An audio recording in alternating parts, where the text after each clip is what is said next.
৮ দিন বয়স্ক তারেক রহমানের নেতৃত্বে বিএনপি সরকার ও বাংলাদেশ এখন এক ঐতিহাসিক সন্ধিক্ষণে দাঁড়িয়ে আছে।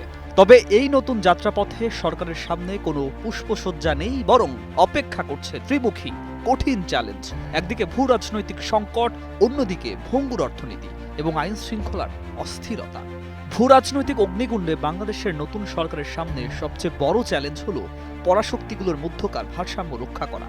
ভারত, চীন, যুক্তরাষ্ট্র ও রাশিয়া এই চার শক্তির স্বার্থের দ্বন্দ্বে বাংলাদেশ এখন এক কৌশলগত কেন্দ্রে পরিণত হয়েছে। তারেক রহমান বাংলাদেশ ফার্স্ট নীতির কথা বললেও এটি বাস্তবায়ন করা কঠিন হবে।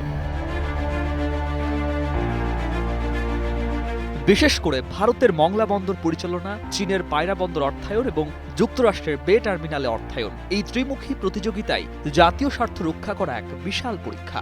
এছাড়া যুক্তরাষ্ট্রের সাথে স্বাক্ষরিত বিতর্কিত বাণিজ্য চুক্তি, এগ্রিমেন্ট অন রেসিপ্রোকাল ট্রেড ও মার্কিন মুল্লুক থেকে বাংলাদেশের সামরিক কেনাকাটা এবং কৌশলগত স্বায়ত্তশাসনকে সংকুচিত করতে পারে বলে বিশ্লেষকরা আশঙ্কা করছেন।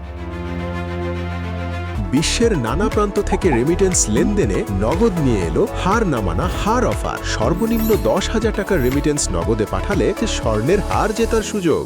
অর্থনীতির রক্তক্ষরণ বন্ধের লড়াই অর্থনৈতিক ফ্রন্টে সরকার এক ভয়াবহ সংকটের উত্তরাধিকারী হয়েছে। ব্যাংকিং খাতের বিশৃঙ্খলা এখন চরমে, যেখানে খেলাপি ঋণ মোট ঋণের প্রায় 36%, যা গত 25 বছরের মধ্যে সর্বোচ্চ। মূল্যস্ফীতি 8.49% পৌঁছেছে, যা সাধারণ মানুষের নাভিশ্বাস তুলছে। এছাড়া 22 লাখ কোটি টাকার বিশাল ঋণের বোঝা এবং রাজস্ব আদায়ের নাজুক অবস্থা অর্থনীতির মেরুদণ্ডকে দুর্বল করে দিয়েছে। সিপিডির মতে এই সংকট কাটাতে হলে সরকারকে দ্রুত বাজার সিন্ডিকেট ভাঙতে হবে, বিনিয়োগ চাঙ্গা করতে হবে এবং অভ্যন্তরীণ সম্পদ আহরণে আমূল সংস্কার আনতে হবে। বাংলাদেশের সামনে ভিয়েতনাম মডেলের অনুসরণ করার সুযোগ আছে। বিশ্লেষকরা পরামর্শ দিয়েছেন যে বাংলাদেশ ভিয়েতনামের মতো একই সাথে চীন ও যুক্তরাষ্ট্রের সঙ্গে কাজ করার দক্ষতা অর্জন করতে পারে। যেখানে পরাশক্তিগুলোর মধ্যে প্রতিযোগিতা আছে, সেখানে অন্য দেশের সঙ্গে কাজ করা এবং যেখানে অন্যদের সুযোগ নেই, সেখানে নির্দিষ্ট শক্তির সাথে কাজ করার মাধ্যমে বাংলাদেশ ফার্স্ট নীতিকে কার্যকর করা সম্ভব বলেও মনে করা হচ্ছে।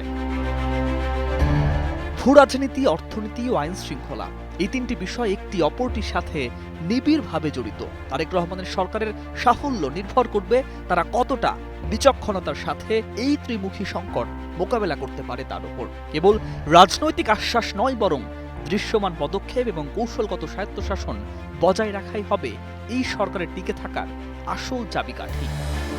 News desk, 21 television.